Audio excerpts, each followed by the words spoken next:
L'insensé dit dans son cœur, il n'y a point de Dieu. Psaume 14, 1. Prends courage, mon enfant, tes péchés sont pardonnés. Matthieu 9, 2. Avant que le Seigneur Jésus ne vienne dans ma vie, j'étais athée, je disais, il n'y a pas de Dieu. J'avais l'habitude de me moquer de ceux qui croyaient en Dieu.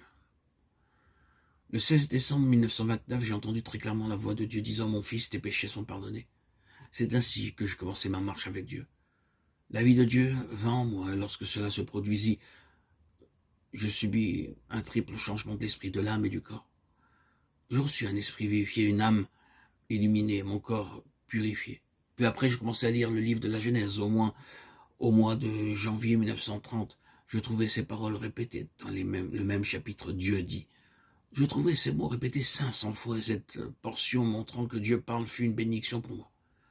Alors je dis, oh Dieu, parle-moi, je veux entendre ta voix. Je n'ambitionne aucune autre expérience. L'aspiration de mon âme, c'est que tu me parles et me montres ton chemin jour après jour. Je crus comme un enfant, même si cela peut prendre du temps pour apprendre la leçon, à savoir que Dieu doit parler. Le fait demeure que lorsqu'il devient réel, il parle. Et un jour vint où je commençais à entendre sa voix chaque jour.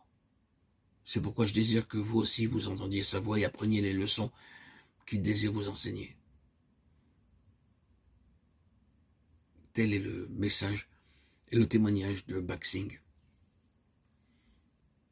En vérité, je te le dis, si un homme ne naît de nouveau, il ne peut avoir le royaume de Dieu. Jean 3, 3. Nous allons voir la deuxième façon d'entendre sa voix. Nous avons vu d'abord comment les cieux s'ouvrirent lors du baptême de Christ. Saül devint Paul lorsqu'il entendit la voix de Dieu. Acte 9, 3.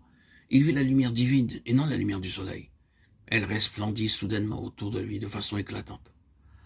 Lorsqu'il vit la lumière, il tomba.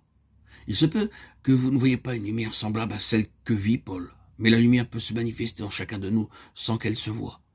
Le Seigneur Jésus-Christ est la lumière du monde. Il est la lumière divine qui nous montre notre condition intérieure. Alors, les péchés qui étaient cachés depuis tant d'années sont mis en lumière. Cela m'arriva bien que je n'ai pas vu la lumière avec mes yeux ordinaires.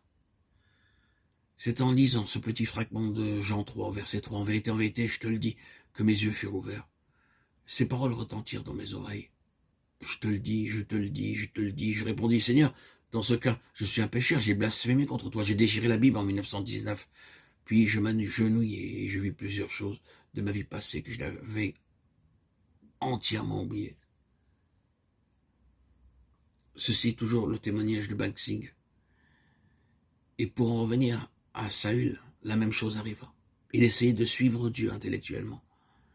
Mais il n'a pas vu sa condition intérieure et il vit la pleine lumière pénétrant en lui et s'écria, comme dans Romains 7 au verset 18, « J'ai la volonté, mais non le pouvoir de faire le bien. » Mais le Seigneur Jésus-Christ lui disant en quelques mots, « Sans le savoir, tu as causé du dommage à mon œuvre. » Seule la lumière venant en nous peut nous montrer le dommage que nous causons à l'œuvre de Dieu et à nous-mêmes.